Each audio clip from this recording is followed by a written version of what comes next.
Hello viewers, Siragadikka ஆசைட்டோட episode. இந்த இடத்துல மனோஜ் கிட்ட பயங்கரமாக சண்டை போட்டுட்டு இருக்காங்க. டே, இந்த அளவுக்கு கேவலமான பொய் சொல்லியிருக்கலன்றாங்க. அப்பா பார்த்தீங்களாப்பா, படத்தை எல்லாமே வந்து அப்படியே ஆட்டி போட்டுக்கலான்ட்டு இவன் நடிச்சிட்டு இருந்திருக்கான்றாங்க. ஒழுங்கா உண்மையை சொல்லிடா அப்படின்னு சொல்லிட்டு அண்ணாமலை பார்த்தீங்கன்னா மனோஜை போட்டு அடியடி நடிச்சிட்டு இருக்காங்க. அப்பா ஆமாப்பா, பணம் கொடுத்தாங்க தான்றாங்க. அது ஏன்டா எல்லாருக்குமே கொடுக்கலன்றாங்க. நீ செப்பரேட் பண்ணி கொடுத்துக்கலாம் இல்லைன்றாங்க. விச்சியா, உனக்கு இந்த விஷயம் தெரியுமான்றாங்க. ஐயோ இல்லைங்க, எனக்கு தெரியாது. ரோகிணி, நீயாச்சும் சொல்லியிருக்கலாம்லமான்றாங்க. எல்லாருமே கஷ்டப்பட்ட தர்மம் நடிக்கிறாங்க, யாருமே ஈஸியாக வந்து ஒன்றும் நடிக்கலையேன்றாங்க. அப்படி இருந்து பணத்தை நீங்களே வச்சுக்கிட்டு அது உங்களுக்கே கொஞ்சமாச்சு நியாயமா இருக்கான்றாங்க. இல்லைம்மா, எனக்கு எதுவும் தெரியாதுன்றாங்க. நான் என்ன சொன்னாலே வந்து மனுஜு வந்து கேட்கலன்ற மாதிரி சொல்லுவாங்க. மனுஜை பிடிச்சி பயங்கரமாக அடிச்சிடுறாங்க முத்து. அதுக்கப்புறம் அண்ணாமலை கண்ணா பின்னா திட்டுறாங்க. இங்கே பாருடா, நீ பண்ணிட்டு இருக்கிறது ரொம்ப பெரிய தப்பு சரியான்றாங்க. ஏன்னா கொஞ்சமாச்சு சரி எது தப்பு எதுன்ட்டு தெரிஞ்சுட்டு புரிஞ்சுட்டு பேசுன்றாங்க. இனி வந்து இது மாதிரி இருக்காது, எல்லாருக்கும் செப்பரேட்டாக பணத்தை கொடுத்துடா அப்படின்றாங்க. அந்த சார் இவ்வளோ தூரம் பணம் கொடுத்துருக்காங்க, அவங்களுக்கு பிரித்து கொடுத்துருக்கணுமா இல்லையா? ஆனால் பணத்தை நீ பிரித்து கொடுக்காத, நீயே வச்சுட்டு இருக்க, இது உனக்கே கொஞ்சமாச்சு நியாயமா இருக்காடான்னு சொல்லி கோவப்பட்டு சண்டை போட்டுட்டு இருக்காங்க. அதுக்கப்புறமா பார்த்தீங்கன்னா பணத்தையும் பார்த்தீங்கன்னா கொடுத்துடுவாங்க. அதுக்கப்புறம் இங்கே பாரு, இனிமேல் இப்படி எல்லாம் கேவலமான வேலை பண்ணிட்டு இருந்தா அப்புறம் அவ்வளோதாண்டான்னு சொல்லி முத்து வான் பண்ணுறாங்க. அப்புறமா மனோஜ் பார்த்தீங்கன்னா அண்ணாமலை திட்டி அனுப்பிச்சிடுறாங்க. எல்லாருக்கும் அவங்கவுங்களுக்கு பணம் வந்துடுது. நான் அப்பவே சொன்னேன், கேட்டே மனோஜுன்றாங்க. என்னுடைய பேச்சை கேட்காது பார்த்து இப்போ எப்படி ஆயிடுச்சுன்றாங்க. நீ என்னதான் வந்து பண்ணாலுமே திருந்த மாட்டேன்றாங்க. பட்டி எழுந்துதான் உனக்கு புத்தி வருது இல்லைன்னுவாங்க. இல்லை அது வந்து பேசாத அப்படின்னு சொல்லிட்டு சண்டை போடுறாங்க. அதுக்கப்புறமா டான்ஸ் கிளாஸ்ல வந்து எல்லாருக்குமே சொல்லி கொடுத்துட்டு இருப்பாங்க. விஜய் எல்லாரும் டான்ஸ் விளாடுறாங்க. அப்போ பார்த்தீங்கன்னா நம்மளோட மீனா வந்து அந்த பணத்தை வந்து கட்டி டியூக்கு வந்து கட்டிடுவாங்க. உடனே முத்து இருந்துட்டு அமௌண்ட் கட்டுறதுக்காக வருவாங்க.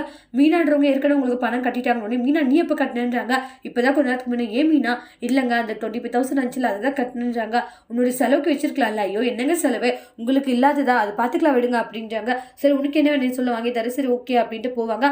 அப்புறம் அப்பா நீங்கள் என்ன எங்கன்றாங்க. இல்லைடா பணம் இருக்குது, சரி உனக்கு ஏதாச்சும் ஹெல்ப்ஃபுல்லாக இருக்கும், சரி உனக்கு கொடுத்துட்டு போலாம் தான் வந்துன்றாங்க. அப்பா எதுக்குப்பா, இங்கே பாருங்கப்பா மீனாவே கட்டிடான்றாங்க.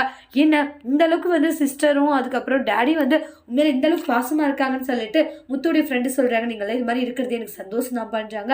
டே பேங்க்ல போட்டு வச்சிடறேன்டா, தேவையா இருக்கும் போது எடுத்துக்கோன்றாங்க. சரி ஓகே பண்றாங்க. அதுக்கப்புறம் மீனவா போலாம். இல்லைங்க பார்வதி ஆண்டி பூ கேட்டாங்கன்னா கொடுத்துட்டு அப்படியே கிளம்புறேன்றாங்க. சரி ஓகேன்ட்டு பார்வதி வீட்டுக்கு போறாங்க. அப்புறமா மீனவா மீனா உள்ள அப்படின்வாங்க. அதுக்கப்புறம் இவ்வளோ எதுக்காக வர சொன்னா அப்படின்றாங்க. இங்க பார்வதிச்சா பூ எடுத்துட்டு வர சொல்லி மீன் அதுக்காக வந்து சும்மா சும்மா கோவப்படாது சரியான்றாங்க. அதுக்கப்புறமா பூ வந்து நீயே போட்டோக்களை போட்டு கிளீன் பண்ணிடுவான்றாங்க. சரி ஓகே அப்படின்னு சொல்லிட்டு எல்லாம் போட்டு க்ளீன் பண்ணிடுவாங்க. அப்புறமா மேலே ரூமும் க்ளீன் பண்ணிடுவேன்றாங்க. அதுக்கப்புறம் விஜய் அதெல்லாம் வேண்டாம் நான் பார்த்துக்கிறேன், க்ளீன் பண்ணிட்டு இரு அப்படின்வாங்க. அப்புறம் மேலே போய் ரூம் க்ளீன் பண்ணிட்டு இருப்பாங்க.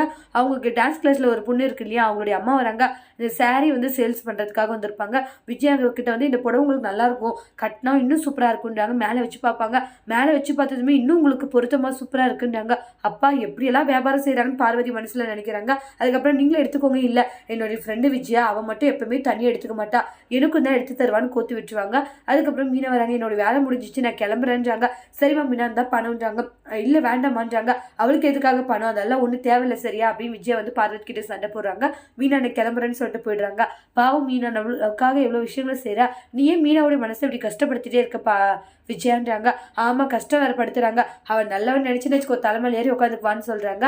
மீனாவும் பார்த்தீங்கன்னா அவங்களோட வேலையை செஞ்சு முடிச்சுட்டு போயிடுறாங்க. அதோட இந்த எபிசோட் முடிச்சிருக்காங்க. இனி வரக்கூடிய எபிசோடில் இந்த மாதிரி ஒரு டோஸ்ட் வரப்போகுதுன்ட்டு வெயிட் பண்ணி பார்க்கலாம். தேங்க்யூ.